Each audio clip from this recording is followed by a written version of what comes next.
તો આમાં સિમ્પલ રીતે જો તમારે કરવું હોય ને તો શું કરવાનું? ઢાંકી દેવાનું. શું કરવાનું? ઢાંકી દેવાનું.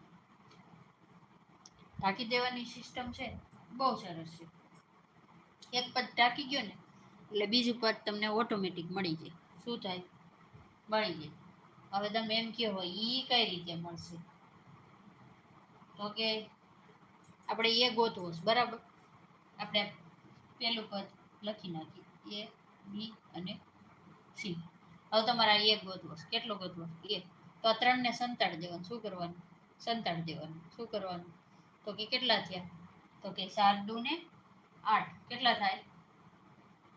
8. સોરી, બી છે 12. કઈક ભૂલ કરી આપણે. એબીસી સંતાડવાનું. ઘડીક વાર ઈ મેથડ રહેવા દો સંતાડવા વાળી.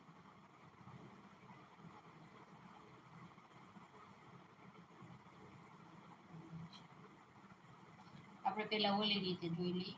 તો કે શું કરવાનું? એ બરાબર કેટલા આવશે? 3. લખી દેવાના 3. તો કે બી બરાબર કેટલા આવશે? તો કે 2 આવશે.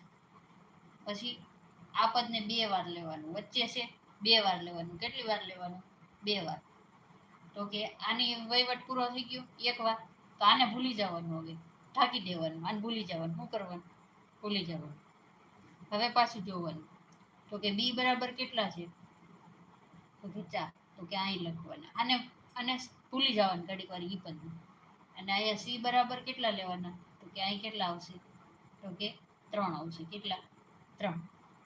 આને ઘડીક વાર શાંતિથી મૂકી દેવાનું છે. બીજું કંઈ કરવાનું નથી. હવે તમને ખબર છે શું કરવાનું છે? બાજુની રકમ મૂકી દેવાની. બાજુવાળાને મૂકી દેવાનું. થઈ ગયું? હવે તમને ખબર છે શું કરવાનું? આનો ગુણાકાર. કે 3 દુ ને 6, 4 દુ ને 8, 4 તેરી 12. બરાબર. તો કે હવે આમાં કોમન નીકળશે ને? તો કે કોમન તો કાઢવું પડશે ને.